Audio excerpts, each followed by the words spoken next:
सध्या सोशल मीडियावरती इन्शुरन्सची इन्व्हेस्टमेंट पॉलिसी हा एक मोठा फ्रॉड आहे किंवा स्कॅम आहे अशा प्रकारचा मेसेज दिला जातो. सर्वात अगोदर इन्शुरन्सची इन्व्हेस्टमेंट पॉलिसी आणि म्युच्युअल फंड यांच्यामध्ये तुलना करणे हे बंद करा, कारण की दोन्हीही वेगळ्या प्रकारचे ऍसेट क्लास आहेत. याची तुलना करायची असेलच तर पीपीएफ, फिक्स डिपॉझिट किंवा डेप्ट इन्व्हेस्टमेंट याच्याबरोबर करणे योग्य राहील. आज मार्केटमध्ये अशा काही इन्शुरन्स इन्व्हेस्टमेंटच्या पॉलिसी आहेत ज्या तुम्हाला टॅक्स फ्री 7 ते 8% रिटर्न देतात, तेही पूर्ण गॅरंटी सहित. टार्गेट बेस किंवा गोल बेस फायनान्शियल प्लॅनिंग करताना त्याच्यामध्ये एक असा भाग आहे ज्याच्यामध्ये तुम्हाला गॅरंटी हवी असते.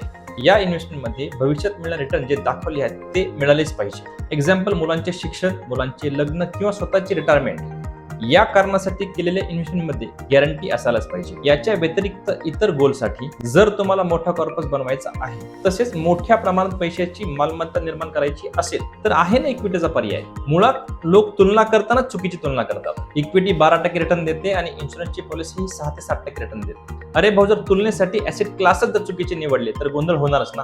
एवढं सांगून देखील जर पटत नसेल ना, तर फिक्स डिपॉझिट, पीपीएफ किंवा सुकन्या अशा प्रकारच्या स्कीम मध्ये देखील इन्व्हेस्टमेंट करणे बंद करून टाका.